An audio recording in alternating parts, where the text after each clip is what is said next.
சத்தமா சொல்லலாமா? சந்தோஷமா இருக்கிறவர்கள் சங்கீதம் பாடக்கடவர். சந்தோஷம் இருந்தா என்ன பாடலாமா? எங்க சந்தோஷமா இருந்தா தானே பாட முடியும். சந்தோஷம்லாம் நம்ம தேடி போக முடியாது. அதுவா நம்ம இருக்கிறப்ப பயன்படுத்திக்க வேண்டியதா. ஆண்டவராகிய இயேசு கிறிஸ்துவின் இனிதான நல்ல நாமத்தினால் பெருமையான ஒரு பரிசுத்தமுள்ள ஆராதனை மீண்டும் நம் நிலவொயில் பகுதியில பங்கு பெற கர்த்தர் எனக்கு ஒரு நல்ல கிருபைகளை கொடுத்தார். ஆண்டவர் கொடுத்த மகத்துவமான அந்த கிருபைகளுக்காக நான் ஆண்டவரை சோதரிக்கிறேன். கர்த்தர் தாமே தொடர்ந்து நம்மை ஆசீர்வதிப்பார்கள். நம்ம எல்லாரும் நம்முடைய கண்களை மூடுவோம். இந்த காலை வேளையில் நாமத்தின் நிமித்தம் எங்கு 2 பேர் 3 பேர் ஒருமனப்படுகிறீர்கள் உங்கள் நடுவே நான் வருகிறேன் சொன்ன ஆண்டவர் என் நாமத்தை பிரஸ்தாபப்படுத்துகிறேன். எந்த ஸ்தலத்திலும் நான் உங்களை ஆசீர்வதிக்கிறேன் ஆண்டவர் சொல்லியிருக்கிறார். இந்த காலை வேளையில கர்த்தரை தொழுது கொள்ளும்படியாய் நாம் வந்திருக்கிறோம். ஆண்டவரை ஆராதிக்கும்படியாக வந்திருக்கிறோம். கர்த்தரின் சத்தத்தை கேட்கும்படியாய் வந்திருக்கிறோம். ஆண்டவர் தாமே இந்த நாளுக்குரிய ஒரு ஆசீர்வாதத்தை தரும்படியாய் நம்ம எல்லா வாய்களை திறந்த ஆண்டவரோடு கூட சோதனம் பண்ணுவோமா? ஆவியானவரே, நீர் எங்களோடு கூட இடைவிடும்படியா நாங்கள் ஜெபிக்கிறையா. நீர் எங்களோடு கூட பேசும்படியா நாங்கள் ஜெபிக்கிறாண்டவரே. உம்முடைய வார்த்தைகளை நாங்கள் கேட்கத்தக்கதா கர்த்தர் உன்னை நித்தமும் நடத்தி மாவரட்சியில் தீரட்சியை தருவார். கர்த்தர் உன்னை நித்தமும் நடத்தி மாவரட்சியில் தீரட்சியை தருவார். உன்னாக்கும் அவை திருப்தி செய்வார்.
காலை வேளைக்காக நாங்கள் நன்றி செலுத்துகிறோம். இந்த காலை வேளையோடு ராஜாவே உடைய சமூகத்தில் நாங்கள் நிற்கிற ஆண்டவரே, தகுதி இல்லாத எங்களை தகுதிப்படுத்துகிற எங்கள் தேவன் இந்த காலை வேளையில் எங்கள் ஆவி ஆத்மா சரீரத்தினுடைய கரத்துக்குள் ஒப்பு கொடுக்கிற ஆண்டவரே, நீங்க பேசுங்க, நாங்க கேட்கிறோம். இயேசுவின் இன்ப நாமத்தில் ஜெபிக்கிறோம் நல்ல பிதாவே. ஆமென். அல்லேலூயா, அல்லேலூயா. சத்தமா சொல்லுங்க பாப்போம். போன தடவை வரப்பே சொன்னேன், நீங்க எப்படி சந்தோஷமா இருக்கிறீங்களா அப்படித்தான் நாங்க பேச முடியும். கர்த்தருடைய வார்த்தை அப்பதான் உங்கள் மத்தியில் வரும். ஏன்னு வச்சுக்கோங்க, நாங்க ஒவ்வொருத்தரையும் பார்த்து பார்த்து தான் பேசுறோம். அதனால சில மூச்சு அப்படியே உண்மையே இருந்துச்சுன்னு வச்சுக்கோங்களேன், வார்த்தை தடுமாறி. அதனால எல்லாரும் கர்த்தருக்குள் எப்போதும் மன மகிழ்ச்சியோடு சந்தோஷமா இருக்க வேண்டும். அல்லேலூயா. ஆதி திருச்சபை காலங்கள்ல ஆலயத்துக்கு போவோம் பாருங்கள் என்று சொன்ன போது ஒருவருக்கு ஒருவர் எப்படி இருந்தாங்களாமா? எப்படி இருந்தாங்க? எல்லாருமே பேசுவோம். எப்படி இருந்தாங்க? ஆனா இன்னைக்கு போய் சொன்ன அதுக்குள்ள சண்டை வந்துருச்சா? போன வாரம் என்னமோ நேற்றுதான் போன மாதிரி இருந்துச்சு, அதுக்குள்ள ஞாயிற்றுக்கிழமை வந்துருச்சா? இன்னைக்கு ஞாயிற்றுக்கிழமை மறந்து கூட நிறைய விசுவாசிகள் மறந்து போயிடும். சொன்னா தான் ஞாபகம் வருது, இன்னைக்கு என்னது ஞாயிற்றுக்கிழமை அப்படின்னு. அதனால நன்றிக்குரியவர்களே, கர்த்தரை தேடுவதில் நான் முதலிடம் கொடுப்போம். கர்த்தருக்கு தான் நான் முதலிடம் செலுத்துவோம். அதனால கர்த்தரை நான் எக்காலத்திலும் சோதரிப்பேன், அவர் துதி எப்போதும் என் நாவில் இருக்கும். அதனால நம்ம ஆண்டவரை தேடுவோம், கர்த்தர் பெரிய காரியங்களை செய்வாராக. ஒரு சின்ன காரியத்துக்காக, அதாவது ஏற்கனவே கேட்ட வார்த்தைகள் தான், புதிய வார்த்தைகள் கிடையாது. உங்களோடு கூட பகிர்ந்து கொள்ள ஆசைப்படுகிறேன். இந்த நாட்களிலும் கூட சங்கீதத்துக்கு எழுதின புஸ்தகம் 114 சங்கீதம் 114 8வது வசனம். அவர் கன்மலையை தண்ணீர் தடாகமாகவும் கற்பாறைகளை நீரூற்றுகளாகவும் மாற்றுகிறவர். இந்த இடத்துல நீங்க பிரசங்கத்தினுடைய தலைப்பு வந்து மாற்றுகிறவர், மாற்றுகிற தேவன் அப்படிங்கிற தலைப்புல தான் வந்து நீங்க பிரசங்கங்க. அப்போ மாற்றுகிற ஆண்டவர், எல்லாமே மாறும், எல்லாமே இருக்கிற ஒன்றை மாற்றம் செய்கிறவர் நம்முடைய ஆண்டவர். உங்கள் துக்கம் சொல்லுங்கல்ல, எல்லாரும் சத்தமா பேசினாதான் எனக்கு பிடிக்குங்க. இன்னும் சத்தமா சொல்லுங்க. உங்கள் துக்கம், ஆமா, வறண்ட நிலத்தில் ஆண்டவர் ஆறுகளை ஊற்றுகிற தேவன். அதனால எல்லாவற்றையும் மாற்ற வல்லவர் நம்முடைய ஆண்டவர்.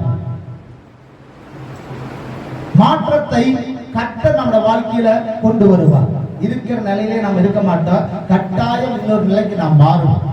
அப்போ மாற்றுகிறவர். அந்த வசனத்தின்படி பார்க்கிறப்போ கண்மலையை தண்ணீர் தடாகமாகவும், என்னங்க ஒரு தடவை சொல்லுங்க, தடாகம் அப்படின்னா என்னங்க? இந்த இடத்துல அப்படி ஒரு வார்த்தை மென்ஷன் பண்ணுங்க. தடாகம் அப்படின்னா என்னங்க? ஏதாவது ஞாபகம் இது வருதுங்களா?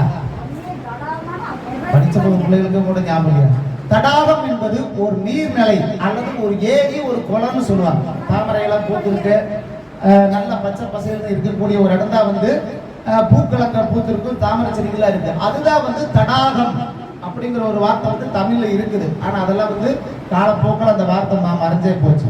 அப்போ கண்மலைகளை ஆண்டவர் தண்ணீர் தடாகமாகவும் கற்பாறைகளை நீரூற்றுகளாகவும் மாற்றுகிறவர். இல்லாத ஒன்றை இருக்கிறவைகளை போல அழைக்கிறவர் நம்முடைய ஆண்டவர். அல்லேலூயா. அப்போ மாற்றத்தை நம்முடைய வாழ்க்கையில ஆண்டவர் கொண்டு வருவார். ஆகாருடைய வாழ்க்கையில எல்லாரும் கைவிடப்பட்ட நிலையில பாலைவனத்துக்கு போறாங்க.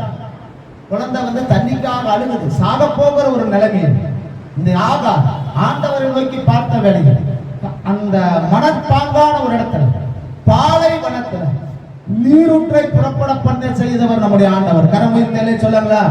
அப்போ இல்லாதவைகளை இருக்கிறவைகளை போல அழைக்கிறவர், முடியாத ஒன்றை முடிய செய்கிறவர் நம்முடைய ஆண்டவர். உலர்ந்த எலும்புகளை உயிர் பெற செய்தவர் நம்முடைய ஆண்டவர். முடியாது, ஆனால் கர்த்தரை நம்பினால் எல்லாமே முடியும். கரமுயர்த்தோர்ல சொல்லுங்களா. நம்முடைய வாழ்க்கையில நம்ம நினைக்கிற நினைப்பு பாத்தீங்கன்னா நிறைய நெகட்டிவான வார்த்தைகள் தான் நம்ம நினைப்போம். முடியாதுங்க, ஆகாதுங்க, நடக்காதுங்க, பார்க்கலாங்க. ஆனால் ஆண்டவர் நினைத்தால் எல்லாமே நடக்கும். நான் உன் மன விருப்பத்தின்படி உனக்கு தந்தருளுகிறது. அப்போ உயிர் போன ஒருவனுக்கு உயிரை தரக்கூடிய ஒரு ஆற்றல், ஒரு வல்லமை நம்முடைய ஆண்டவருக்கு மட்டுமே உண்டு. மரித்தவர்களை உயிரோடு எழும்ப செய்தவர் நம்முடைய ஆண்டவர். கைத்திக்குள்ள சொன்னாங்களா. அவரால் எல்லாம் கூடும். கூடுமே, எல்லாம் கூடுமே, உம்மால எல்லாம் கூடும். கூடாதது ஒன்றுமில்லை, உம்மால் கூடாதது ஒன்றுமில்லை. கரங்களை தட்டி பண்ணலாமா. கூடுமே, எல்லாம் கூடுமே, உம்மால எல்லாம் கூடும். கூடாதது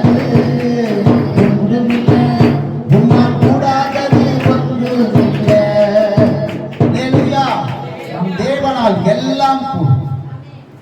பாத்தீங்க சொன்னீங்கன்னா இந்த நாட்கள்ல நாம எது நடக்காது, எது முடியாது, எது ஆகாதுன்னு நினைக்கிறோமோ அது தேவனால் எல்லாம் ஆகும்.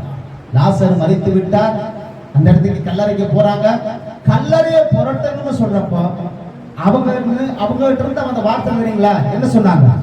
ஆண்டவரே வேண்டாம். ஏன்னா அது அடக்கம் பண்ண எத்தனை நாள் ஆச்சு? 4 நாள் ஆச்சு ஆண்டவரே. அதை நீக்கினா என்ன ஆக? 46 ஆண்டவரே. அவங்க நினைச்சாங்க 4 நாள் ஆயிடுச்சு, கல்லறை நீக்கிற என்ன ஆக? 40 வருங்க நினைச்சாங்க. ஆனால் தேவன் உலர்ந்த எலும்புகளுக்கு உயிரடைய செய்து லாசருவே வெளியே வா என்று சொன்ன உடனே மரித்த ஒரு மனிதன் எழுந்து நடந்து வந்தான். கரமுயர்த்தல சொல்லாமா. முடியாதவர்கள் இயேசுவின் நாமத்தினால் முடியும், நடக்காதவைகள் நடக்கும். அந்த தெய்வத்தை தான் நீங்களும் நான் ஆராதித்துக் கொண்டிருக்கோம். இன்னைக்கு பாத்தீங்கன்னா நம்ம நினைச்சிருக்கலாம், இவங்களா எங்க ரசிக்கப்பட போறாங்க, இவங்களா எங்க மனம் திரும்ப போறாங்க நாம நினைச்சிருப்போம். ஆனா நாம நினைச்ச எத்தனையோ பேர் இன்னைக்கு மனம் திரும்பி இருக்கிறாங்க. மந்திரவாதிகள் மனம் திரும்பி இருக்கிறாங்க, பெரிய பெரிய பூசாரிகள் மனம் திரும்பி இருக்கிறாங்க. ஏங்க நம்ம திரைப்படத்திலிருந்து எத்தனை பேர் மனம் திரும்பி இருக்கிறாங்க தெரியுங்களா? பாத்தீங்க சொன்னீங்கன்னா நம்முடைய திரைப்படத்தில் இருக்கிற ஏவிஎம் ராஜன் அவர்கள் மனம் திரும்பி இருக்கிறாங்க. சாது செல்லப்பா, இப்படிப்பட்ட பல மனிதர்கள் வரவே மாட்டாங்க நாம நினைச்சோம். ஆனால் கர்த்தர் நினைத்தால் அப்படிப்பட்டவர்களை கர்த்தருக்காக வேலை செய்ய ஆண்டவரால் அழைத்து வர முடியும். அல்லேலூயா. நாம முடியாததுன்னு சொல்ற காரியம் ஆண்டவரால் எல்லாம் முடியும். அப்போ நம்முடைய வாழ்க்கையில எல்லாவற்றையும் ஆண்டவர் மாற்றுவார். அதான் சொன்ன, உங்க துக்கம் சந்தோஷமாய் மாறும், கண்ணீர்கள் மாறும், கஷ்டங்கள் மாறும், கடன் பிரச்சனை மாறும், வேதனைகள் மாறும், எல்லாமே மாறும். அப்போ நீங்க நல்லா ஜெபம் விசுவாசத்தோட கர்த்தரிடத்துல எதிர்பார்த்து காத்துருங்க. உங்க வாழ்க்கையில முடியாதவைகள் நடக்காதவைகள் எல்லாமே மாறும். அப்போ உங்க நம்பிக்கையும் உங்க விசுவாசத்தையும் அந்த மாற்றத்துக்குள் கர்த்தர் கொண்டு போகும். அப்போ இந்த நாள்ல கர்த்தர் மாற்றுகிற தேவன் அப்படிங்கிற ஒரு தலைப்புல பாக்குறப்போ ஆண்டவர் எவைகளை எப்படி மாற்றினார் அப்படிங்கிற ஒரு பாயிண்ட்குள்ள நேர் நம்ம வர போறோங்க. இன்னைக்கு பாத்தீங்க சொன்னீங்கன்னா ஆண்டவர் மாற்றுகிறவர் அந்த தலைப்பின் கீழே தண்ணீரை ஆண்டவர் எப்படி மாற்றினார். நிறைய பாயிண்ட் நம்ம எடுக்கலாம். ஆனா இன்னைக்கு என்ன ஆச்சுனாங்க, அந்த தண்ணீரை ஆண்டவர் எப்படி மாற்றுகிறவரா இருக்கிறார் அப்படிங்கறது ஒரு 2 பாயிண்ட் நான் சொல்லி முடிக்க ஆசைப்படுகிறேன். யாத்திராகமத்துக்கு எழுதின புத்தகம் 7வது அதிகாரம் 20வது வசனத்தை நாம் வாசிப்போம். யாத்திராகமம் 7வது அதிகாரத்துல 20வது வசனம். கர்த்தர் கட்டளையிட்டபடி மோசேயும் ஆரோனும் செய்தார்கள். பார்வோனுடைய கண்களுக்கு முன்பாகவும் அவன் ஊழியக்காரரின் கண்களுக்கு முன்பாகவும் கோலை ஓங்கி நதியில் உள்ள தண்ணீரை அடிக்க நதியில் உள்ள தண்ணீர் எல்லாம் ரத்தமாய் மாறி போயிற்று. சரி, அடுத்த மாற்றுகிற தேவனுடைய தலைப்புல இன்னைக்கு எதை பத்தி பார்க்க போறோங்க? தண்ணீரை பற்றி பார்க்க போறோம். வேதாகமத்துல தண்ணீர் எப்படி மாறுச்சு அப்படிங்கறத மட்டும் ஒரு 2 பாயிண்ட் நான் சொல்லி முடிக்கிறேங்க. முதல் காரியம் நாம் ஏற்கனவே கேட்டதா, மோசே பார்வோன்கிட்ட போறாங்க, இஸ்ரவேல் ஜனங்களை விடுவிக்கும்படி கேட்கிறாரு. ஆனா அந்த பார்வோன் என்ன பண்ணிட்டாரு? இஸ்ரவேல் ஜனங்களை விடவில்லை. அங்கு நிறைய 10 வாதைகளை அங்க வருது. அதுல ஒரு வாதையில என்னங்க வாசிங்கள வசனத்துல தண்ணீர் ரத்தமாக மாறி, என்னங்க இன்னொன்னு சொல்லுங்க, இன்னொரு தடவை எல்லாம் சொல்லுங்க. அந்த இடத்துல என்ன மாறுது? தண்ணீர் என்னவா மாறுது? ரத்தமாக மாறுகிறது. பொதுவா பாத்தீங்க சொன்னீங்கன்னா ஆண்டவர் இந்த உலகத்தை சிருஷ்டிப்பதற்கு முன்பு ஆதியாகமத்துல சொல்லப்படுறது இந்த உலகம் எப்படி இருந்ததுங்க? ஒழுங்கின்மையும் வெறுமையுமா இருந்தது. பூமி முழுவதும் என்னதான் இருந்துச்சு? இருளா இருந்து தண்ணீரால் நிரம்பி இருந்தது. அதுக்கப்புறம் தான் ஆண்டவர் வானத்தையும் பூமியும் படைக்கிறாரு, சிருஷ்டிக்கிறாரு, தனித்தனியா பிரிக்கிறாரு. ஜலத்தின் மேல் தேவன் ஜலத்தின் மேல் அசைவாடிய தூய தேவாவியே, ஜலத்தின் மேல் அசைவாடி தூய தேவாவியே, வெள்ளத்தின் மேல் வெள்ளநடைய மேல் அசைவாடி, வெள்ளத்தின் மேல் வெள்ளநடைய மேல் அசைவாடி, ஜலத்தின் மேல் அசைவாடினார். அப்படிதான் என்னாச்சுங்க, பூமியை சரிப்படுத்துகிறார், சீர்படுத்துகிறார், எல்லாவற்றையும் கரெக்டா தனியா பிரிச்சு வைக்கிறார். அப்ப பாத்தீங்க சொன்னீங்கன்னா பூமி முழுவதும் தண்ணீரால் நிரம்பியது. அப்புறம் தான் ஆண்டவர் அதை செக்ரிகேட் பண்றார், ஏன்னா பிரிக்கிறார். இன்னைக்கு உலகத்தினுடைய மொத்த பங்குல தண்ணி எவ்வளவு, நிலம் எவ்வளவு?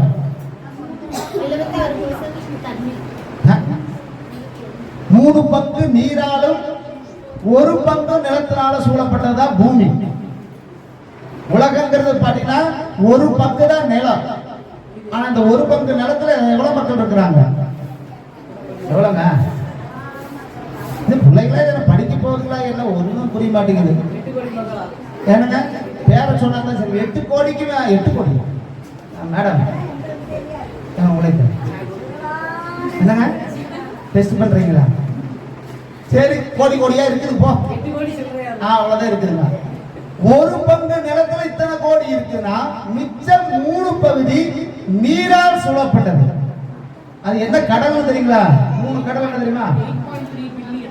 3.3 பில்லியன். சரி, அந்த 3 கடல் பேர் தெரியுங்களா? வங்காளவிரி, சொல்றாங்க நம்மளுக்கு கேட்டுக்க.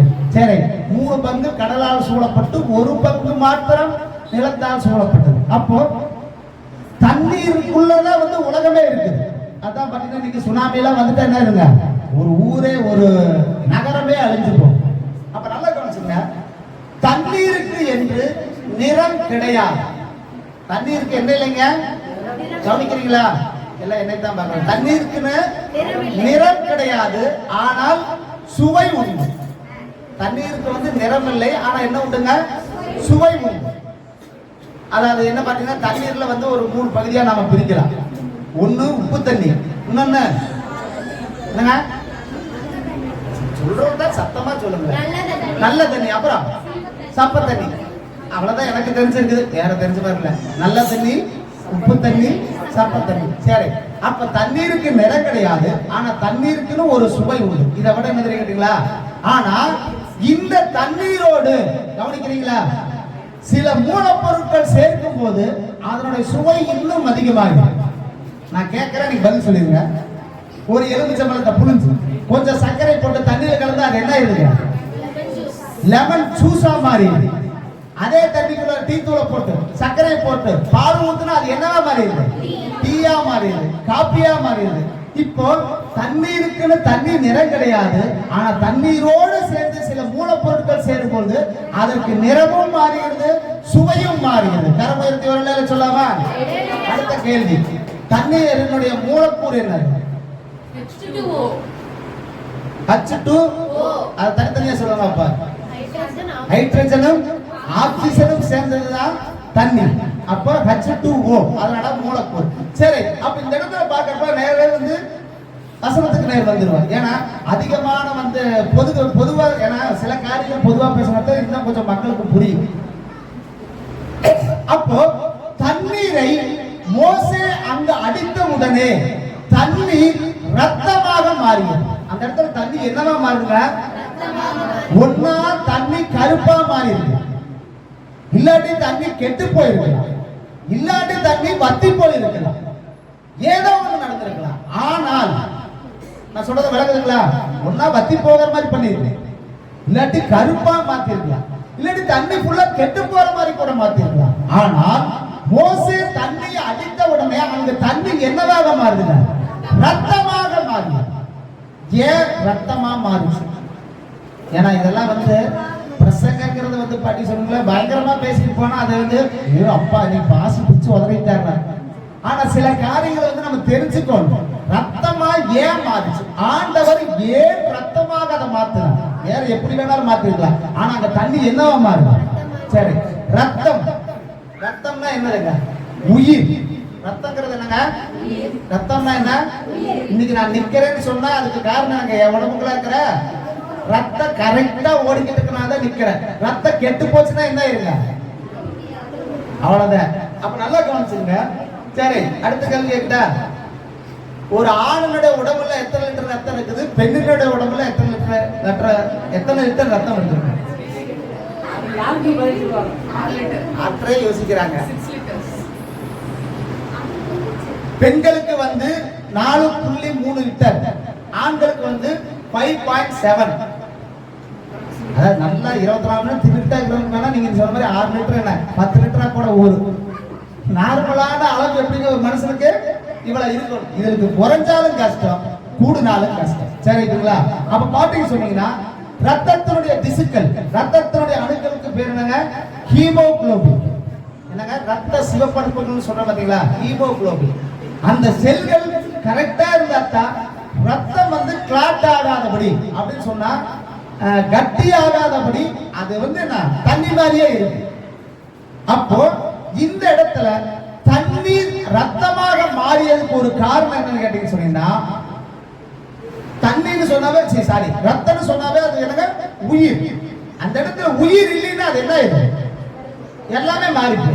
அப்போ நல்லா கவனிச்சு, இதுக்கு கடைசியா சொல்லுவார் ஏன் தண்ணி ஆண்டவர் ரத்தமா மாத்துறாரு கடைசியா சொல்றேன். அதனால பிரசங்க தலைப்பு என்னங்க? பிரசங்க தலைப்பு என்னங்க? மாற்றுகிற தேவன். என்னங்க? மாற்றுகிற தேவன். சரி, அப்போ இன்னைக்கு ஒரு ஃபார் எக்ஸாம்பிள் பண்ணிச்சுங்க, ஒரு கரண்ட் இருக்குது, டக்குன்னு ஏதாவது கரண்ட் ஷாக் அடிச்சுட்டா உடம்பு என்ன ஆயிடுங்க? கண்ணை தொட்டோடனே உடம்புல இருக்கிற நடக்கிற ஃபர்ஸ்ட் மாற்றமே ரத்தம் வந்து உறைந்து விடுது. ஷாக் அடிச்சோடனே மனுஷ உடம்புல இருக்கிற ரத்தம் என்ன ஆயிருங்க? உறைஞ்சிரு. இதை விட என்ன கேட்டீங்கன்னா, சப்போஸ் ஒரு ஆக்சிடென்ட் ஆயிடுச்சு, ரத்தம் வெளியே போயிடுச்சுன்னா உடனே இந்த ரத்தம் என்ன ஆயிருங்க? கிளாட் ஆயிடும், அதாவது உறைஞ்சிருது. ரத்தம் ஏன் உறையுதுன்னு சொன்னா, ஏன் ரத்தம் தண்ணியா இருக்கிற ரத்த கெட்டியா மாறுதுன்னு சொன்னா, அந்த ரத்தத்தில் இருக்கிற சிவப்பணுக்கள் அழிந்து போச்சுன்னா உடனே ரத்தம் கட்டியாக மாறி. இதை விட என்ன சொன்னா, ரத்தம் உடம்புல இருக்கிற வரைக்கும் அந்த ரத்தத்தினுடைய கலர் என்னவா இருக்குங்க? சிகப்பா இருக்கு. ஆனா அதே வெளியேறி கிளாட் ஆயிடுச்சுன்னா அது என்ன ஆயிடும்? அந்த ரத்தம் கருப்பா மாறி. அப்ப நல்லா கவனிச்சுங்க, ஏன் ஆண்டவர் இந்த ரத்தத்தை மன்னிச்சுங்க தண்ணீரை ரத்தமாக மாற்றினார் அப்படின்னு சொன்னா, இன்னைக்கு வரைக்கும் உலக அதிசயங்களில் எகிப்தினுடைய பிரமிடுகள் இன்னைக்கும் ஒரு பெரிய அதிசயமாகவே இருக்கு. எகிப்துல பாத்தீங்கன்னா, எகிப்தின் கலாச்சாரம் மாதிரி வேறு எந்த தேசத்திலையும் அந்த கலாச்சாரங்கள் கிடையாது. இதை விட சொல்லணும்னா, எகிப்துல வந்து பாத்தீங்கன்னா எத்தனையோ வரலாற்று சிறப்புமிக்க காரியங்கள் இருக்கு. இன்னைக்கும் பாருங்க, எத்தனையோ ஆராய்ச்சியாளர்கள் முயற்சிக்கிறாங்க, அந்த பிரமிடு எப்படி கட்டப்பட்டுச்சு, பிரமிடுக்குள்ள என்ன இருக்குது, அது இப்ப வரைக்குமே எந்த ஆராய்ச்சியாளரால் கண்டுபிடிக்க முடியும். அப்பேற்பட்ட அவ்வளவு ஞானவான் எகிப்து தேசத்தினுடைய மக்கள் இன்னைக்கு இருக்கிற சயின்டிஸ்ட் விஞ்ஞானிகளோட ஆயிரம் ஆண்டுகளுக்கு பயங்கரமா திங்க் பண்ணாங்க. அப்படிப்பட்ட தலை சிறந்த ஞானிகள் வாழ்ந்த பூமி தான் எகிப்து தேசம். அப்போ ஒரு பெரிய கிங்டம் மாற்றவே முடியாதுன்னு சொன்ன அந்த எகிப்தை கர்த்தர் ஒரு நிமிஷத்துல மாற்று.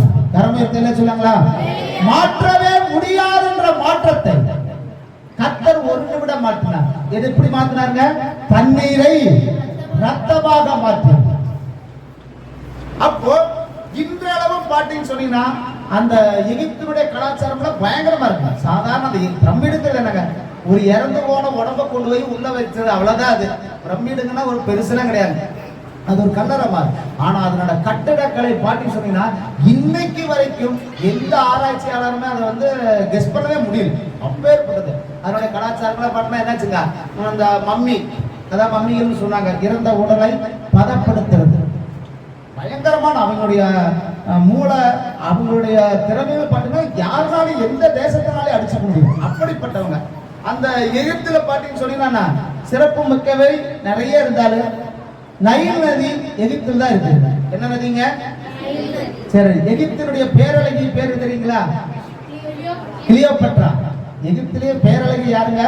கிளியோபட்ரா. அவங்க ஒரு அரசி. அப்ப பாத்தீங்கன்னு சொன்னா, இப்படி எகிப்துல வந்து எந்த மாற்றத்தையுமே கொண்டு வர முடியாத அளவுக்கு ஞானிகளாக இருந்த அந்த தேசத்துல கர்த்தர் ஒரு நிமிடம் மாற்றினார், தண்ணீரை ரத்தமாக மாற்றினார். எகிப்து தேசத்தினுடைய அரசனை நடுங்கி போனான். அப்பத்தான் கர்த்தர் ஜீவிக்கிறவர், இயேசுதான் மெய்தேவன் சொல்லி அந்த ஜனங்களை எகிப்து தேசத்திலிருந்து அனுப்பிவிட்டான். கரமேல சொல்லுங்களா? மாற்றவே முடியாது நினைச்ச பெரிய கிங்டம் ஆண்டவர் ஒரு நிமிஷத்துல எல்லாவற்றையும் மாற்றினார். அப்போ இதை விட பாத்தீங்கன்னா, அங்க எத்தனை வாதைகள் நடக்குதுங்க? மோசே எத்தனை வாதைகள் அனுப்பினார்? அதுல ஒரு காரியத்தை பொறுமையா நீங்க கவனிச்சு பாத்தீங்கன்னா, ஒரு வாதை நடக்குதுன்னா அடுத்த வாதைக்கு ஒரு கேப் இருந்துச்சு. அடுத்த வாதைக்கு ஒரு கேப் இருந்துச்சு. ஃபர்ஸ்ட் இதுக்கே வந்து தண்ணீர் என்னவாக மாறியது? அப்ப பார்வோன் வந்து மோசே சொல்லி, சரி மோசே, சாரி, நாங்க செஞ்சது தப்பு, நீ என்ன பண்ண, பார்வோன் ஜனங்களை நீ கூட்டிட்டு போ, சாரி இஸ்ரவேல் ஜனங்களை நீ கூட்டிட்டு போன்னு சொன்னப்ப மீண்டும் மோசே அடித்தார். அந்த என்னாச்சு? மாறிச்சு. ஆனால் தண்ணீர் ரத்தமாக மாறினோடனே அங்க என்ன சம்பவம் நடந்துச்சு? நதியில் இருக்கிற மீனெல்லாம் செத்து மிதக்க ஆரம்பிச்சிருச்சு. எகிப்து தேசம் முழுக்கம் நார ஆரம்பிச்சிருச்சு. அப்போ அதை எல்லாம் சுத்தம் பண்ணி மாற்றி ஓரளவுக்கு நார்மலான நிலைக்கு வந்தோடனே மீண்டும் பார்வோனுடைய மனசு மாறி அப்போ ஒவ்வொரு வாதையும் நடக்கிறப்போ அடுத்த வாதை நடக்கிறதுக்கு ஆண்டவர் ஒரு பெரிய கேப் கொடுத்தார். ஏன் தெரியுங்களா? அதெல்லாம் அவங்க சுத்தம் பண்ணணும். அத தவளைகள் வந்துச்சு, பேனு வந்துச்சு, வண்டு வந்துச்சு, வெட்டுக்கிளி வந்துச்சு. இதுக்கு எல்லாம் இடையில ஒவ்வொரு பெரிய பெரிய கேப் இருந்துச்சு. கல்மலையை கர்த்தர் பொழிந்தார். அப்ப எகிப்து தேசம் முழுக்க எல்லாம் எங்க விழுந்துச்சுங்க? அப்ப அது எல்லாம் கிளியர் பண்றதுக்கு கிட்டத்தட்ட அதை நம்ம கெஸ் பண்ண முடியாது. வருஷங்களா இருக்கலாம், மாதங்களா இருக்கலாம். அதுக்கு அடுத்துதான் ஒரு வாதை ஸ்டார்ட் ஆச்சு. அப்ப நல்லா கவனிச்சு சொன்னீங்கன்னா இந்த இடத்துல ஆண்டவர் தண்ணீரை ரத்தமாக மாற்றுகிறார். எகிப்து தேசத்துல அழிக்கவே முடியாது, எங்களை விட பெரிய ஆள் கிடையாதுன்னு நினைச்ச அந்த எகிப்து தேசத்துல கர்த்தர் பெரிய காரியங்களை செய்தார். அப்போ தண்ணீர் அந்த இடத்துல ரத்தமாக மாறுது. சரி, முதல் பாயிண்ட் முடிச்சு. ரெண்டாவது பாயிண்ட்க்கு நேரம் வந்து சரி, தண்ணி ஃபர்ஸ்ட் நானே சொல்லிட்டேன், ரத்தமாக மாறியது. அடுத்து உங்க யோசனை பண்ணி சொல்லுவாங்க. அப்போ தண்ணி என்னவா மாறுச்சு? அந்த பாயிண்ட் பேசிடலாமா? சரி, தண்ணீர் என்னவா மாறுச்சு? எங்க மாறுச்சு? எந்த ஊர்ல? யோவானுக்கு எழுதின சுவிசேஷம் 2வது அதிகாரம் 9வது வசனம். யோவானுக்கு எழுதின சுவிசேஷம் 2வது அதிகாரத்துல 9வது வசனம். அந்த திராட்சரசம் எங்கே இருந்து வந்ததென்று தண்ணீரை மொண்ட வேலைக்காரருக்கு தெரிந்ததே அன்றி பந்தி விசாரிப்புக்காரனுக்கு தெரியாததினால் அவன் திராட்சரசமாய் மாறின தண்ணீரை ருசி பார்த்த போது மணவாளனை அழைத்து, எந்த மனுஷனும் முன்பு நல்ல திராட்சரசத்தை கொடுத்து ஜனங்கள் திருப்தி அடைந்த பின்பு ருசி குறைந்ததை கொடுப்பான், நீரோ நல்ல ரசத்தை இதுவரைக்கும் வைத்திருந்தீரே என்றான். சரி, போது இந்த கதையெல்லாம் வந்து நம்ம எப்ப பிறந்தோமோ, எப்ப சர்ச்சுக்குன்னு வந்தோமா, இந்த காலத்துல இருந்து இந்த காலத்து வரைக்கும் கதை கேட்டுருக்கோம். யாராச்சும் கேட்காதவங்க இருக்கிறீங்களா? யாருமே இருக்க மாட்டாங்க. இது வந்து நம்ம வந்து கிட்டத்தட்ட வருஷக்கணக்கா கேட்டுக்கிட்டே இருக்கிறோம். தண்ணீரை ஆண்டவர் திராட்சரசமா மாற்றினார். எந்த ஊரு, எந்த இடம், எந்த சூழ்நிலை, எப்படி, எல்லாமே அத்துப்படிதான். சரி, இருந்தாலும் இன்னைக்கு வேற பிரசங்கத்தை என்ன பண்ணிட்டா, தண்ணீர் மாற்றினாருங்கிறதுக்காக நானும் வேற இந்த பாயிண்ட் எடுத்துட்டேன். அதனால ஏற்கனவே தெரிஞ்சிருந்தாலும் சொன்னதை திருப்பி ஒரு நிமிடம் உங்களுக்கு ரிப்பீட் பண்ண விரும்புகிறேன். அப்போ கானா ஊருங்கிற ஒரு இடத்துல ஒரு திருமணம் நடக்குது, பந்தி நடந்து கொண்டிருக்குது. அந்த திருமணத்திற்கு இயேசுவும் அழைக்கப்பட்டிருந்தார். ஏகபோகமாக அமோகமாக அந்த கல்யாண விருந்து நடந்துகிட்டு. அந்த நாட்கள்ல அவங்களுடைய காலகட்டத்துல பாத்தீங்கன்னு சொன்னீங்கன்னா திராட்சை ரசம், அதாவது புளிப்பில்லாத திராட்சை ரசம். நல்லா புரிஞ்சுக்கோங்க. புளிச்சுட்டா அது என்ன? அதுக்கு பேர் என்ன? திராட்சை ரசம் புளிச்சுட்டா அதுக்கு பேர் என்ன? புளிக்காம ஒண்ணுல புளிக்காம இருந்தா அது திராட்சை ரசம். புளிச்சுட்டா என்னங்க அதுக்கு பேரு? ஒயின். என்னங்க? அது போதை பொருளா மாறி. திருவிருந்துக்கெல்லாம் பாத்தீங்கன்னா திராட்சை ரசம் வாங்குற அந்த காலத்துல அதிகமா திராட்சை ரசத்தை வாங்கி பூஜை. புளிப்பில்லாத ரசம் உடம்புக்கு நல்லது. புளிச்சுட்டா அது என்னவா மாறி? போதை பொருளா மாறி. சரிங்களா? அப்போ அந்த இருந்த நாட்கள்ல திராட்சை ரசம்ங்கிறது வந்து பாத்தீங்கன்னா அது நான் எல்லாத்துக்கும் அங்க பயன்படுச்சு. திருமணத்திலையும் இன்னைக்கு எப்படி நம்ம ஐஸ்கிரீம் திங்கிறோம், முதல் வேலையான கல்யாண விசேஷத்துக்கு போயிட்டு சாப்பிட்டாலே முதல்ல எங்க போவோம்? எங்கடா ஐஸ்கிரீம், எங்கடா பீடா விற்குதுன்னு தான் போவோம். ஏன்னா சாப்பிட்டதுமே அது ஒரு ஞாபகம் நமக்கு. அதே மாதிரி பார்த்தீங்கன்னா திராட்சை ரசம் பரிமாறப்பட்டது. திருமணம் நடக்குது, பந்தியும் நடக்குது, திராட்சை ரசமும் போயிட்டு இருக்குது. ஆனா திடீர்னு அங்க என்ன ஆயிடுச்சுங்க? திராட்சை ரசம் என்னங்க? கரெக்டா சொல்லுங்க எல்லாரும். பாத்தியா, இதுல 2 பதில் வரும். எதை கேட்டாலும் காதை கொடுத்து ஃபர்ஸ்ட் நல்லா கேட்கணும். குறைஞ்சு போச்சா தீந்து போச்சா? என்னங்க? அப்புறம் எதுக்கு தீந்து போச்சு? நீங்க சொன்னாலும் எனக்கு தெரியும், சொன்னா சங்கடமாயிரு. சரி வேண்டாம், பேர சொல்ல. சரிங்களா? அந்த திராட்சை ரசம் என்னாச்சு? குறைவு பட்ட போது மரியாதையும் இருக்கிறாங்க. உடனே என்ன பண்றாங்க? சீசர்கிட்ட போயிட்டு ஏப்பா வாங்க, நீ வேற பந்து வேற நடந்துகிட்டு இருக்குது, திராட்சை ரசம் என்ன ஆயிடுச்சு? குறைஞ்சிருச்சு. போய் நீங்க ஆண்டவர்கிட்ட ஏதாச்சும் ஏசிக்கிட்ட போய் ஏதாச்சும் சொல்லுங்க. அப்ப அவங்களும் போய் சொல்றாங்க. அதுக்கு ஆண்டவர் சொன்ன பதில் என்ன? என் வேலை. அப்ப என்னாச்சு? இன்னும் 50 பேருக்கு அங்க ரசம் இருக்குதுன்னு அர்த்தம். தீர்ந்து போகல, அந்த இடத்துல குறைஞ்சுதான் போயிருக்கு. ஆனா நம்ம எல்லாருடைய லைஃப், எல்லாருடைய வாழ்க்கையில குறைவு மட்டும்தான் இருக்கிறோமோ தவிர கீழால நம்ம யாருமே போகும். அப்படி போக நம்ம ஆண்டவர் விடவும் மாட்டார். கரமேற்கலே சொல்லாங்களா? சில விஷயங்கள், சில காரியங்கள் குறைவு பட்டு இருக்கலாம். வசதியில குறைஞ்சு போயிருக்கலாம். வசதியில நம்ம என்ன பண்ணிக்கலாங்க? வீடு இல்லாதவங்க யாராச்சும் இருக்கிறீங்களா? இல்லைங்க, நான் ரோட்ல தான் படுத்து டெய்லி எந்திரிச்சு வர்றேன்,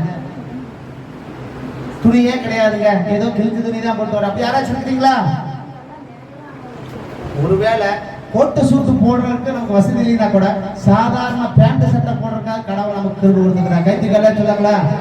பெரிய பங்களால படுத்து தூங்கலினாலும், ரோட்டோரத்துல போய் படுத்து தூங்கலினாலும், சாதாரண ஒரு ஓட்டு வேட்டையாவது கடவுளை நமக்கு கொடுத்துருக்கு. அப்போ நாம் யாரு எதிலும் கீழாக போகல, குறைவுபட்டு இருக்கிறோம். நல்ல புது கார் இல்லாம இருக்கலாம், ஆனா ஒரு டூ வீலரை கடவுள் கொடுத்துருக்கிறார். இல்லைங்க, நான் பிறந்த காலத்துல இருந்து இப்ப வரைக்கும் நடந்தே தான் போயிட்டு இருக்கிறேன். யாராச்சும் சொல்லுவீங்களா? ஸ்டீபன் சொல்லுவீங்களா? இப்ப வரைக்கும் நடக்கிறீங்களா? ஒருவேளை நீங்க ஆரம்ப காலத்துல சைக்கிள்ல போய்க்கலாம், ஆனா கடவுளுக்கு இப்ப எதுல போக பண்ணிக்கிறாரு? என்ன வண்டி நீங்க போறீங்க? பைக்கு பேருல பல்சர்ல போறீங்க. இன்னும் கொஞ்சம் ஆண்டவர் உயர்த்த ஆரம்பிச்சா காரிலேயே கர்த்தர் கூட்டிட்டு போவார். கரமுயர்த்தல சொல்லுங்களா? நம்ம கீழானவர்கள் அல்ல, குறைவுபட்டிருக்கலாம். வசதி வாய்ப்புலையோ, பணம் காசுலையோ, சரீரத்திலேயோ குறைவுபட்டு இருக்கலாமா தவிர கீழானவர் போகும்.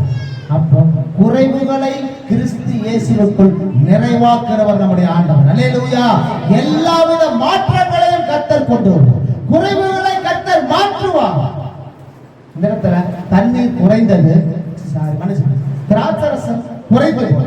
அப்ப ஆண்டவர் சொன்னாரு, என் வேலை இன்னும் வரவில்லை. சரி, அப்போ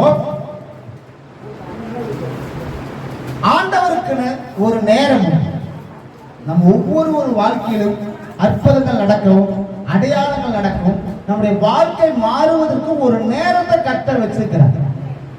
எடுத்த உடனேயும் கேட்ட உடனேயும் நினைச்ச உடனே எதுவும் நடக்காது. நீங்க ஒரு திருமணம் ஆயிட்டான்னு வச்சுக்கலாம், திருமண தம்பதிகள் புதுசா கல்யாணம் ஆயிடுச்சு, கல்யாணம் ஆகி ஒரு 2 மாசம் 3 மாசத்துல என்ன ஆயிடுது? மனைவி கன்சீவ் ஆயிடுறாங்க. உடனே கணவன் மனைவி என்ன பண்ணுவாங்க? அந்த கன்சீவ் ஆன உடனே துணி எடுக்க ஆரம்பிச்சிருவாங்க, சோப்பு வாங்க ஆரம்பிச்சிருவாங்க, ரூம் கட்ட ஆரம்பிச்சிருவாங்க, தொட்டில வாங்க ஆரம்பிச்சிருவாங்க, நடவண்டி கட்ட ஆரம்பிச்சிருவாங்க. இன்னும் எத்தனை மாசம் இருக்குதுங்க? 7 மாசம் கிடக்குது. ஆனா இப்பவே என்ன பண்ணிக்கிறாங்க? ரெடி பண்ணிக்கிறாங்க. சரிங்களா? ஒரு காலம் ஒரு 10 மாசம், ஒருவேளை 3 மாசத்துல நீ ஆசைப்படலாம், ஆனா குழந்தை எத்தனை மாசம் தான் வரும்? 10 மாசம் தான் வரும். ஏன்னா வேணா இந்த மாதிரி வேணா செஞ்சு வச்சுக்கலாம். அப்போ ஒவ்வொன்றுக்கும் ஒரு காலத்தை கர்த்தர் வைத்திருக்கு. விதைக்க ஒரு காலம் உண்டு, அறுக்க ஒரு காலம் உண்டு, நட ஒரு காலம் உண்டு, நட்டதை பிடுங்க ஒரு காலம் உண்டு. ஒருவேளை உன்னுடைய துக்கம் சந்தோஷமாக மாறும், அழுகை ஆனந்த கழிப்பாக ஆண்டவர் மாற்றும். அல்லேலூயா. எல்லாவற்றுக்கும் ஒரு நேரத்தை கர்த்தர் வச்சிருக்கிறார். ஆனா எது எந்த நேரத்தில் நடக்குமோ அது நல்லதாகவே நடக்கும். இன்னைக்கு வரைக்கும் என் வாழ்க்கை நினைக்கிறேன்னா, என்ன நடந்தாலும் நல்லதுக்கு தான் நான் நினைப்பேன், கெட்டதுக்கு நினைக்கவே மாட்டேன். ஏன்னா நமக்கு ஒரு காரியம் ஆபத்தாக இருக்குன்னா கர்த்தர் தடுத்து நிறுத்த கூட நடத்தலாம். அப்பா கூட ஒரு ஆக்சிடென்ட் ஆச்சுன்னு பார்த்து சொன்னீங்கன்னா, அன்னைக்கு அவங்க திருச்சி வரும், ஃபர்ஸ்ட் சாமி வரேன், அவனை வேண்டாண்ண, அப்பா வந்து கிளம்பினாங்க, அது என்ன தடைப்பட்டு போச்சு. ஏன்னா அதை நான் நல்லதுக்காகவே நினைக்கிறேன். ஒருவேளை ஒரு விபத்தாகி உயிர் போயிருக்கிற சூழ்நிலை வச்சுக்க, கை உடஞ்சு போனா திருப்பி வந்து ஒரு 6 மாசம் நல்லா உயிர் போயிருந்தா வருங்களா? ஆனா ஏதோ ஒரு பெரிய ஒரு இழப்பை கர்த்தர் தடுத்து நிறுத்தினான்னு தான் நான் நல்லா, அப்படித்தான் நான் நினைக்கிறேன். கெட்டதுக்கு நான் நினைக்கவே இல்லை. கர்த்தர் செய்கிற காரியம் அனைத்து நமக்கு நன்மைக்கு. என்னன்னா ஸ்டீபன், எது நடந்தாலும் சரி அது நல்லதுக்கு மட்டும் நினைச்சுக்கிறேன். நான் இங்கிருந்து போனது நல்லதுக்கு தான் நினைக்கிறேன். கொஞ்ச நாள் ஒரு இடத்துல இருந்து அதுவும் நல்லதுக்கு தான் நினைக்கிறேன். கர்த்தர் என்னை வேற பக்கம் கொண்டு போறார், அதுவும் நல்லதுக்கு தான் நினைக்கிறேன். ஏன்னா கர்த்தர் நமக்கு நல்லது மாத்திரம் தான் செய்யும். அப்போ நல்லதுதான் நம்ம லைஃப்ல எதுவுமே எடுத்துக்கணும், கெட்டதுக்கு எதுவும் கிடையாது. எல்லாத்துக்கும் ஒரு நேரம், எல்லாத்துக்கும் ஒரு சூழ்நிலை, எல்லாத்துக்கும் ஒரு காலத்தை கர்த்தர் வச்சிருக்காரு. அப்ப இந்த இடத்துக்கு நேரம் வந்திருப்போம். அப்ப பாத்தீங்கன்னு சொன்னீங்கன்னா, குறைவுபட்ட போது, அது குறைவுபட்ட போது அற்புதம் நடக்காது, குறைஞ்சாத்தான் அற்புதம் நடக்கும். கைத்துக்காலே சொல்றீங்களா? சொல்றீங்களா? உங்களுக்கு விளக்குற மாதிரி சொல்றேன். ஒருவேளை சாப்பாட்டுக்கு வந்து அரிசி என்ன இருக்கலாம், குறைவுபட்டு இருக்கலாம். நம்ம நினைக்கலாம், ஐயோ இந்த மாசம் வேலைங்க கையில காசும் இல்ல, இன்னொரு 3 கிலோ அரிசி தான் இருக்க மாட்டேங்குது, என்ன ஆண்டவரே திடீர்னு தீர்ந்து போச்சுன்னா என்ன பண்றது? அப்படி நினைக்கிற நினைப்பு உங்களுக்கு தீர்ந்தால் ஆண்டவர் கொண்டு வர அவரால் எல்லாம் முடியும். அல்லேலூயா. தீரட்டுதான் ஆண்டவர் பாப்பா. தீர்றதுக்கு முன்னாடி தரத விட தீர்ந்ததுக்கு அப்புறம் அந்த இடத்துல கர்த்தர் இல்லாதத இருக்கிறவைகளை போல அழைக்கிறார். நம்ம நினைக்கலாம் தீர்ந்து போயிட்டா என்ன ஆண்டவரை பண்றது, அது தீர்ந்தாலும் கர்த்தர் நமக்கு தர வல்லவராக. அப்ப பாத்தீங்க சொன்னீங்கன்னா, இந்த இடத்துல ஒரு சின்ன காரியம், எலியாவுடைய வாழ்க்கையில பாகால் தீர்க்கதரிசிகளுக்கும் எலியாவுக்கும் ஒரு போட்டி வந்துருச்சு. உண்மையான தெய்வம் யாரு, உண்மையான கர்த்தர் யாரு, வானத்திலிருந்து அக்கினி இறங்கி பதில் தருகிற ஆண்டவரு கர்த்தர். பாகால் தீர்க்கதரிசிகள் எவ்வளவோ கஷ்டப்பட்டாங்க, முயற்சி பண்ணாங்க, ஆனா எந்த ஒரு மாற்றம் நடக்கல. ஆனால் எலியா ஜெபம் பண்ணார். ஜெபம் பண்ண வித்தின் செகண்ட், ஜெபம் பண்ணன உடனேயே ஆண்டவர் வானத்திலிருந்து அக்கினியை இறக்கினார். அல்லேலூயா, அல்லேலூயா. அப்ப அந்த ஜெபம் ஒரு நிமிடத்தில் கேட்கப்பட்டது. அப்ப நம்ம வாழ்க்கையில ஆண்டவர் அற்புதம் செய்யும் நினைச்சிட்டாருன்னா நீங்க வருஷ கணக்கா மாச கணக்கா நாள் கணக்கா ஜெபிக்க வேண்டியதில்லை. கர்த்தர் செய்யும்னு நினைச்சிட்டாருன்னா எந்த நிமிஷம் வேணாலும் ஆண்டவர் செய்யும். ஒரு நிமிஷத்துல எல்லாமே மாறும். சில பேர் பாட்டுங்க அந்த லக்குன்னு சொல்றாங்க பாத்தீங்களா, அதிர்ஷ்டம். எங்கேயோ போறப்ப ஒரு லாட்டரி சீட்டு வாங்கியிருப்பாங்க, ஒரு 100 ரூபாய் 200 ரூபாய் கொடுக்கும். ஆனா அவன் நினைச்சிருக்கவே மாட்டான், திடீர்னு என்ன ஆயிருக்கு, முதல் பரிசு 20 லட்சம். ஒரு நிமிஷத்துல அவர் என்னவா மாறிடாரு சொல்லுங்களேன். ரொம்ப கஷ்டப்படுறவனா இருப்பான், ஆனா ஒரு நிமிஷத்துல அவர் லைஃப் என்ன ஆயிடுது, லட்சாதிபதியா மாறிடுறாங்க. அப்ப பாத்தீங்கன்னா சாதாரண உலக மனுஷனுக்கு இப்படி ஒரு காரியங்கள் நடக்கணும். உண்மையான தெய்வத்தை ஆராதிக்கிற உங்களுடைய வாழ்க்கையில கர்த்தர் எப்ப வேணாலும் அற்புதத்தை செய்ய வல்லவர். கரங்களை தட்டி ஆண்டவர் உண்மைப்படுத்துவோமா? இந்த நாட்கள்ல குறைவுபட்டு கிடக்கிற எல்லாருடைய வாழ்க்கையிலும் ஆண்டவர் நிறைவான நன்மைகளை தருகிறார். அப்ப பாகால் தீர்க்கதரிசிகள் அந்த இடத்துல எவ்வளவோ கூப்பிட்டு பார்த்தாங்க, அற்புதம் நடக்கல. ஆனால் எலியா ஜெபித்தார். ஜெபித்த உடனே அந்த ஜெபத்துக்கு ஆண்டவர் பதில் கொடுக்கிற ஆண்டவராக. அப்ப பார்த்துட்டு சொன்னீங்கன்னா அந்த இடத்துல தண்ணீர் திராட்சரசமாக மாற வேண்டும். அந்த இடத்துல ஆண்டவர் செஞ்சது என்ன பண்ணாருங்க, தண்ணீர் எப்படியா மாத்தினாரு. அப்ப அந்த திராட்சரசமா மாற சொன்னா அதுக்கு கொஞ்ச நேரம் வெயிட் பண்ணித்தான் ஆகும். குறைவுபட்ட போது அது தீர்க்கிறதா ஆண்டவர் பார்த்தார். அப்போ தீர்றதுக்கு கொஞ்சம் என்ன பண்ணணும், வெயிட் பண்ணணும், காத்திருக்கணும். காத்திருந்ததுக்கு அப்புறம் தான் அற்புதம் நடக்கும். அன்புக்குரியவர்களே, உங்களுடைய வாழ்க்கையிலும் நீங்க கர்த்தருக்காக காத்திருங்க, நிச்சயமாகவே அற்புதத்தை ஆண்டவர் செய்ய வல்லவர். அல்லேலூயா. எடுத்த கௌத்தம் எந்த முடிவு எடுக்க வேண்டாம், காத்திருங்க. கர்த்தருக்கு காத்திருக்கிறவர்களோ புது பலன் அடைந்து சட்டைகள் அடித்து உயர எழும்புவார்கள். காத்திருந்து நீங்க வாங்கி கொள்ற அற்புதங்கள், காத்திருந்து வாங்கி கொள்ற நன்மைகள் பாத்தீங்கன்னா அது நீடித்திருக்கு. அந்த இடத்துல என்ன சொல்றீங்களா, பொறுமை ரொம்ப அவசியம். அப்போ அந்த தண்ணீர் திராட்சரசம் குறைவுபட்டுச்சுன்னா ஆண்டவருக்கு தெரியும். ஆண்டவருக்கு தெரியாம போங்களா? அந்த இடத்துல திராட்சரசம் குறைச்சது ஆண்டவருக்கு தெரியுமா தெரியாதா? தெரியும். ஆனால் என்ன பண்ணுங்க, வெயிட் அண்ட் see. நீ என்ன பண்ண, பொறுமையா காத்து, அற்புதம் நடக்கும். அடைக்கப்பட்ட வாசல்கள் உங்கள் வாழ்க்கையில திறக்கும். பொறுமையோடு இருங்க. நடக்காதவைகள் உங்க வாழ்க்கையில நடக்கும். பொறுமையோடு இருங்க. நீங்கள் எதிர்பார்த்த எல்லா காரியங்களையும் கர்த்தர் செய்து முடிக்கும். அது வரைக்கும் நீங்க எப்படி இருக்கணுங்க, இன்னொரு தடவை ஆமா, பொறுமை காத்திருப்பு நம்ம வாழ்க்கையில ரொம்ப ரொம்ப ரொம்ப அவசியம். பொறுமை இல்லாம ஒண்ணும் பண்ண முடியாது. காத்திருக்காம அற்புதம் நடக்காது. அப்ப அற்புதம் நடக்கும்னா நீங்க என்ன பண்ணணும், பொறுமையோட இருங்க, காத்திருங்க, ஜெபம், கர்த்தர் அற்புதங்களை செய்யும். அண்ணாருடைய வாழ்க்கையில குழந்தை பாக்கியம் கிடையாது. எல்லாரும் கேவலப்படுத்தினாங்க, அசிங்கப்படுத்தினாங்க, அவமானப்படுத்தினாங்க. ஆனா அந்த அன்னாளினுடைய அழுகையை கர்த்தர் மாற்றுவதற்கான ஒரு நேரத்தை வைத்தார். ஆகாரின் ஜெபத்துக்கு குழந்தை சாகர வேளையில் அவன் பிழைப்பதற்கு ஒரு வாய்ப்பை கர்த்தர் கொடுத்தார்.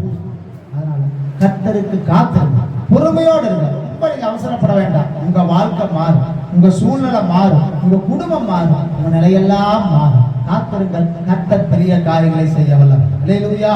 அப்ப நல்லா புரிஞ்சுங்க, இயேசு சொன்னாரு, என் வேலை இன்னும் சொல்லுங்க, இன்னொரு தடவை.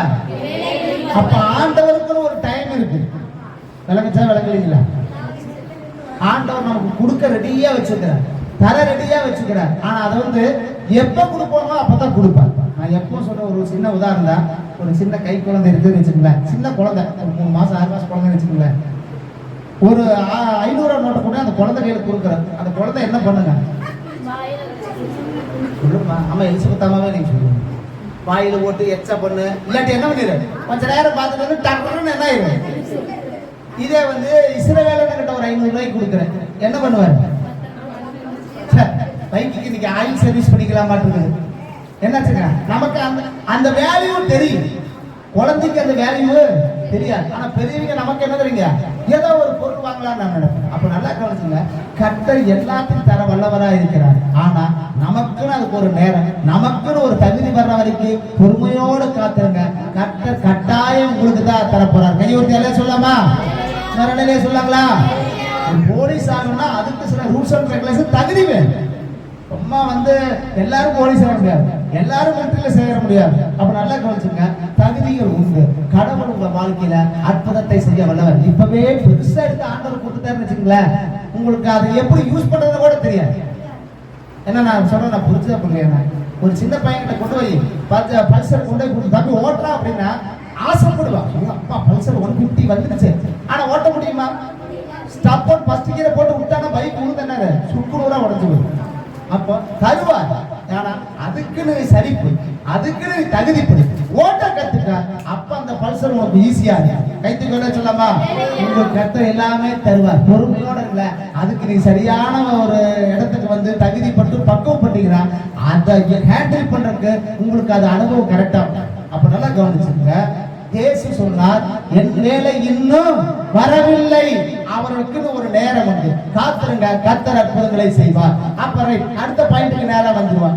அப்போ சரி, கொஞ்சம் ஒரு டைம் வந்துருச்சு, ஆண்டவருக்கு ஒரு நேரம் வந்துருச்சு. சீசர்களை கூப்பிட்டு என்ன பண்ணாரு? சீசர்கிட்ட என்னங்க சொன்னாரு? என்ன சாடி? தீங்கான் சாடி,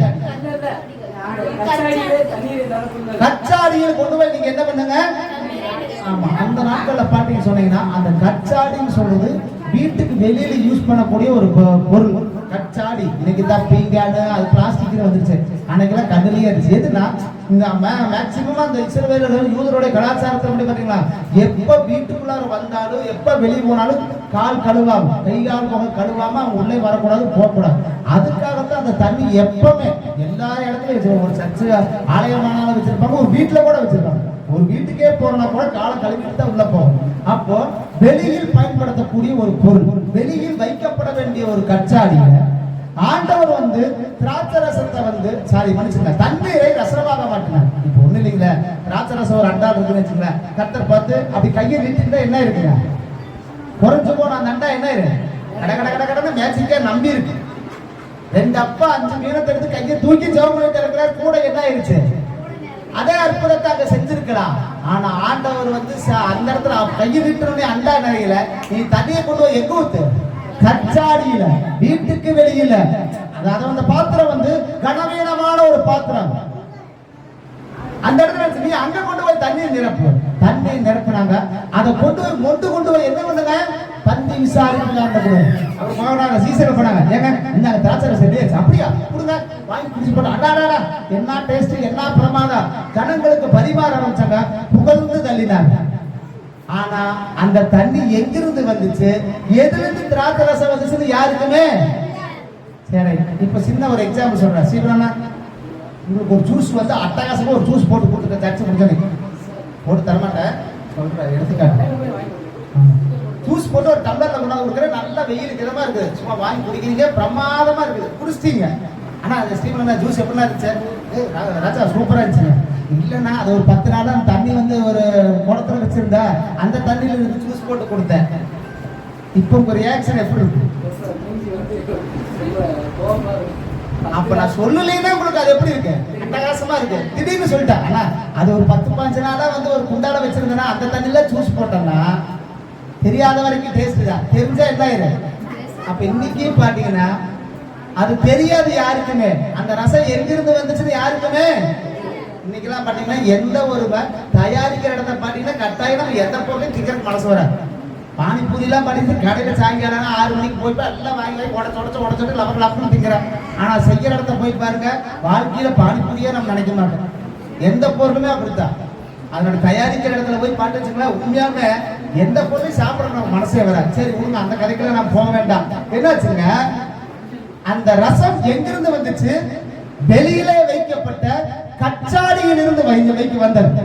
இன்னைக்கு பொதுவாகவே பாத்திரங்கள் அப்படின்னா வீட்டுக்கு உள்ள வைக்கிற ஒரு சில பாத்திரங்கள் உண்டு, வீட்டுக்கு வெளியில பாத்திரங்கள் உண்டு. வீட்டுக்குள்ள யூஸ் பண்றத வீட்டுக்குள்ளதான் யூஸ் பண்ணணும், வெளியில யூஸ் பண்றத.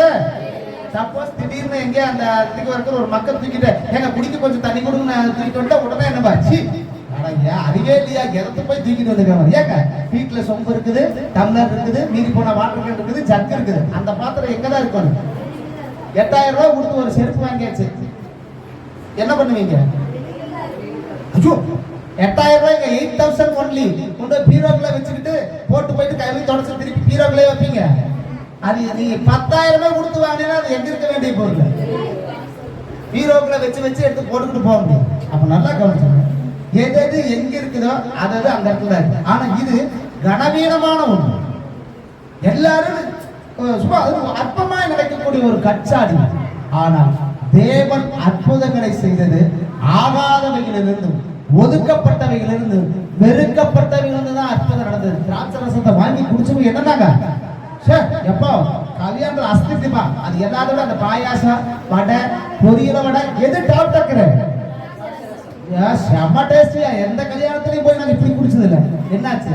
திருமண வீட்டுக்கார கலங்கி போய் நின்ன வேலையில் ஐயோ திராட்சை ரசம் குறைஞ்சு வச்சு என்ன செய்யலான்னு தவிச்ச நேரத்துல கர்த்தர் இருந்தார். அந்த தவிப்பை ஆனந்தமாக மாற்றினார். எல்லாரும் புகழ்ந்துட்டு போறாங்க. அன்புக்குரியவர்கள் நல்லா கவனிச்சாங்க. அற்பமா எண்ணப்பட்டவைகள் தான் கர்த்தர் அற்புதங்களை செய்ய வல்லவராய். அதனால இன்னைக்கு நாம அநேகருடைய வாழ்க்கையில உலகத்தார் மத்தியிலும் அல்லது நண்பர்கள் மத்தியிலும் மற்ற எல்லாத்துக்கும் நம்ம ஒரு அற்பமா இருக்கும். ஒரு ஆளா நீங்களா ஒரு மனுஷங்களா நினைக்கலாம். ஆனா நம்மைத்தான் கர்த்தர் தெரிந்து கொண்டார். கரமைத்தல சொல்லாமா? கரமைத்தல சொல்லாமா? இங்க உட்கார்ந்து இருக்கிற நீங்க தாங்க ஆண்டவருக்கு வேணும். பணக்காரங்க இருக்கிறா, படிச்சவங்க இருக்கிறா, அழகுள்ளவங்க இருக்கிறா, எத்தனை பேரா இருக்குது. ஆனா அவங்களுக்கு இல்லாத ஒரு கிருமியில கர்த்தர் கொடுத்துக்கிறார். ஸ்டீவன் அம்மையே மறுபடியும் சொல்றேன், இன்னைக்கு படிச்சவங்களா எங்க வேண்டாம் எப்படியா இருந்து போறாங்க. ஆனா அவங்களுக்கு யாரும் கூட இல்லை. பணம் இருக்குது ஆனா யாரு இல்ல? ஏசி இல்லைங்க. சொல்லுங்க, யாரு இல்ல? பணம் இருக்குது ஆனா யாரு இல்ல? படிப்பு இருக்குது ஆனா யாரு இல்ல? ஜாலி இருக்குது ஆனா யாரு இல்ல? எதுவும் இல்ல. ஆனா கர்த்தர் உங்களோடு கூட இருக்கிறார். அல்லேலூயா. எந்த வசதியும் கர்த்தர் என்னோடு கூட இருக்கிறார். ஏன்னா அதுக்கு சொத்து, பணம், காசு, அந்தஸ்து அதெல்லாம் போட்டுருங்க, அதெல்லாம் நிலையில்லாத ஒண்ணு. கர்த்தர் நிலையான ஒரு வாழ்க்கையை நம்ம கொடுத்துக்கிறாங்களே, அதுவே பெரிய பாக்கியம். அற்பமாக எண்ணப்பட்ட ஆகாத தள்ளின கல்லே மூளைக்கு தலைக்கல்லாக மாறி. நீங்க நினைக்கலாம் நாங்களா ஒரு ஆளா அப்படின்னு நினைக்கலாம். கவலையே படாதீங்க, நீங்க தான் பெரிய பெரிய ஆள கைதுக்குங்க. அப்பா பெரிய ஆள கைதுக்குங்க. நான் தூக்குங்க. நம்மளா யாரு? கிறிஸ்துக்குள்ள நம்மளா யாரு? ஆண்டவர் நம்மளை பெரிய ஆளா நினைச்சுக்கிறாருங்க. உலகத்தை என்ன வேணாலும் நினைச்சிட்டு போறாங்க. அதனால கவனிச்சுங்க, நம்முடைய வாழ்க்கையில கர்த்தர் பெரிய காரியங்களை செய்வார். யோசேப்பு எடுத்துக்கங்க. யோசேப்ப குடும்பம் வெறுத்துச்சு, எல்லாரும் வெறுத்தாங்க. யோசேப்பு தூக்கி எங்க போட்டாங்க? குழியில போட்டாங்க. தூக்கிட்டு அடிமையா எகிப்து தேசத்துக்கு போறாங்க. நல்லா கவனிச்சுங்க, தாய் தகப்பெல்லாம் மறந்துட்டாங்க. ஆனால் அடிமையாக கொண்டு போகப்பட்ட யோசேப்போடு ஆண்டவர் இருந்தபடியா எகிப்து தேசத்தினுடைய 2வது அதிகாரியாக, ராஜாவுக்கு அடுத்த அதிகாரியாக மாறினார். யோசேப்பு அவனை வேண்டாண்டு துரத்துனாங்க. கடைசியில அந்த குடும்பமே யாரு எடுத்தா வந்துச்சு? வேண்டான்னு வெறுத்தவனை தேடித்தான் ஓடி வந்துச்சு. யாரும் அறியாத என்னை நன்றாய் அறிந்து தேடி வந்த நல்ல நேசரே, யாரும் அறியாத என்னை நன்றாய் அறிந்து தேடி வந்த நல்ல நேசரே, மலகான கண்ட என்னை கண்டதாலே முடிந்ததென்று நினைத்து நான் மற்றவர்கள் வெறுக்கட்டும், மற்றவர்கள் ஒதுக்கட்டும், வெறுக்காத ஒரு நேசர் நீங்க தான் வேணும்னு ஆண்டவர் தெரிஞ்சிருக்க. அற்பமாக எண்ணப்பட்டவைகள் தான் அற்புதம் நடக்கும். உங்களாலதான் அற்புதம் நடக்கும். உங்களை கொண்டுதான் ஆண்டவர் அற்புதங்களை செய்வார். உலகத்துக்கு வெளிச்சமாக, ஊருக்கே ஒளியாகத்தான் கடவுள் வச்சுக்கிறார். ஒரு கிராமத்துல, ஒரு ஊர்ல 50 வீடு இருக்கலாம். ஆனா 50 வீட்டுக்கு நீங்க ஆண்டவருடைய பிள்ளை என்பதை மறந்துடாதீங்க. உங்களை தான் ஆண்டவர் அங்க வெளிச்சமா வச்சுக்கிறார். மற்றவங்களே வைக்கிற நீங்க தான் அங்க வெளிச்சமா இருக்கிறீங்க. அப்ப நல்லா கவனிச்சுங்க, நேருக்கு பயன் வந்துருவோம். அப்ப அந்த தண்ணீர், அந்த ரசம் எங்கிருந்து வந்தது? எங்கிருந்து வந்துச்சுங்க? ஆண்டவர் அந்த கச்சாடி தண்ணி ஊத்துன்னு சொல்லி கடைசியா ஒரு வார்த்தை அண்டர்லைன் பண்ணிக்குவாங்க. அந்த தண்ணி ஊத்தி கச்சாடியை என்ன பண்ணுங்க? சொல்லுங்க சொல்லுங்க.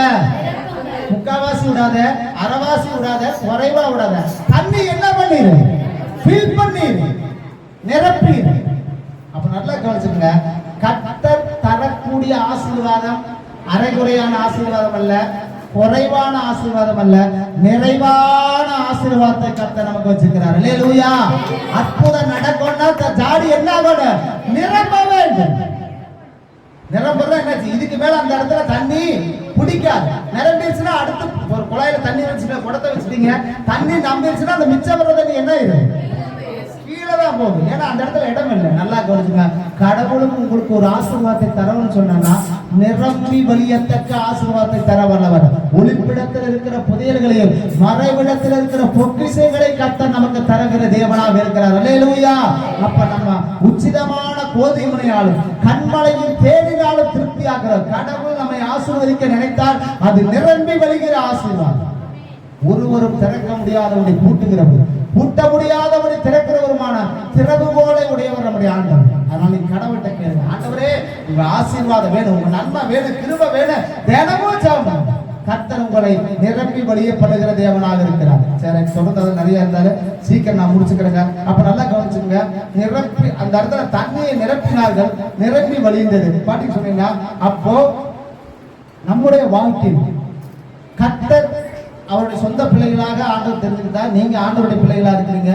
உங்க வாழ்க்கையில குறைவுகள் இருந்தாலும் கிறிஸ்து இயேசுவுக்குள் ஆண்டவர் குறைவுகளை நிறைவாக மாற்ற வல்லவராக இருக்கிறார். சரி, நிரம்பி வழியிருந்தது. அப்ப அந்த தண்ணீர் என்னவா மாறிடுச்சு?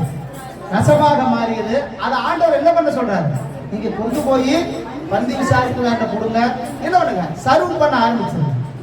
எல்லாருக்கும் கொண்டு போய் கொடுக்கப்பட்டது. அதை குடிச்சாங்க. குடிச்சிட்டு எல்லாரும் என்ன பண்றாங்க? பாராட்டுறாங்க. எல்லாரும் என்ன பண்றாங்க? ஆனா சாதாரண ஒரு தண்ணீர் ரசமாக மாறியது. அந்த திராட்சை ரசம் ருசியுள்ள ரசமாக மாறி அனைவராலும் பாராட்டப்படக்கூடிய ஒரு ரசமாக மாறி. எனவே அன்பானவர்களே, நம்முடைய வாழ்க்கையில் கேவலங்களும் அசிங்கங்களும் அவமானங்களோடு வாழ்க்கை வாழலாம். ஆனா கலங்காதீங்க, உங்களிடத்துலதான் கர்த்தர் ஒரு பெரிய அற்புதங்களை செய்ய போறார். அல்லேலூயா. தலை குனிந்த இடத்துலதான் நம் தலையை நிமிரச் செய்கிற ஆண்டவராக இருக்கிறார். அல்லேலூயா. அப்ப நிச்சயமாக மத்தவங்க பேசுறாங்க, மத்தவங்க நினைக்கிறாங்க, என்னைக்கு நீ ஃபீல் பண்ணாங்க, நீங்க நீங்களாவே இருங்க. எப்படிங்க? சொல்லுங்களாரு, சொல்லுங்களேன். நீங்க அடுத்த மாதிரி மாறணும் என்னைக்கு ஆசைப்படாதீங்க. இது என்னன்னா, நான் என் வாழ்க்கையில ஒரு சம்பவம் எனக்கு வந்துச்சு. எப்ப தெரியுங்களா? அந்த கொரோனா டயத்துல பாத்தீங்கன்னு சொன்னீங்கன்னா என்னாச்சு? சபையே நடக்கல.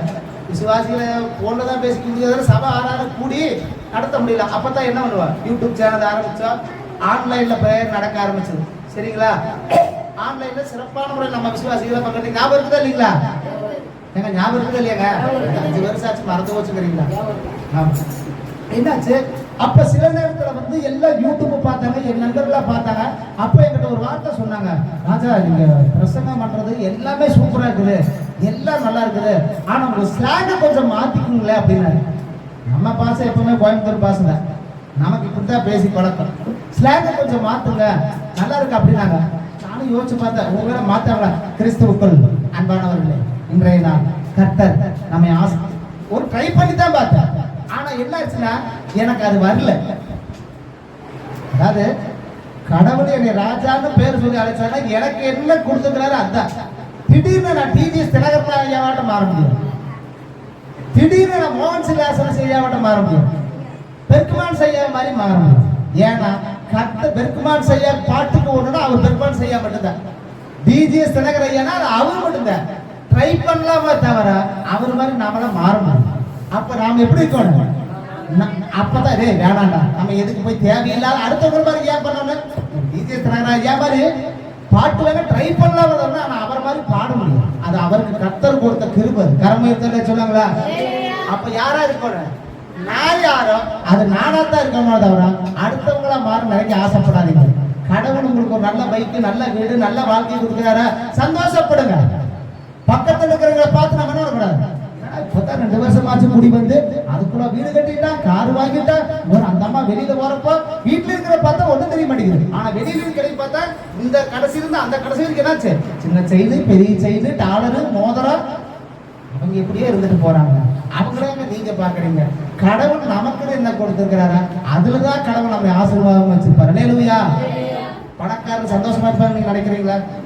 அவங்களுக்கு எத்தனை கஷ்டம், எத்தனை வேதனை, எப்ப திருடிட்டு போயிடுவாங்களா, எப்ப அவன் அறுத்துட்டு போயிடுவானா பயப்படுவாங்க. நமக்கெல்லாம் ஒண்ணும் கிடையாது. அவன் ஃப்ரீயா ரோட்ல சுத்தலாம். அல்லேலூயா. நமக்கு அந்த பயம்லாம் கிடையாது. நல்லா கவனிச்சுங்க. அதனால நாம என்னைக்கு நம்மளாத்தான் இருக்கணும். ராஜாக்கு கடவுள் என்ன கொடுத்தாரோ அது எனக்கு தான். ஆனா என்னையாட்ட ஸ்ரீவனான மாதிரி ஆசைப்படக்கூடாது. ஆனா ஸ்ரீவனான மாதிரி நான் மாறணும் ஆசைப்படக்கூடாது. எனக்கு ஒருவேளை பாட்டெல்லாம் வராம இருக்கலாம். ஆனா ஸ்ரீவனான நல்லா பாடுறாரு. அவர் மட்டும் பாரு, விசுவாசி என்ன பாட்டு பாடுறாரு, நானும் பாரு நாளையில இருந்து பைக்கு பிடிச்சி என்ன இப்படி பாடணும் மட்டும் பாரு. அது தேவையில்லை. சரிங்களா? அது நமக்கு வேண்டாம். கடவுள் நமக்கு கொடுத்ததை வச்சு சந்தோஷப்படுங்க. இருக்கிறத நம்ம வாழ்க்கையில ஆசை. அல்லேலூயா. ஜெபம்ல உங்களையும் கடவுள் நல்லா வச்சிருப்பாரு. நீங்களும் கார் வாங்குவீங்க, நீங்களும் வீடு கட்டுவீங்க.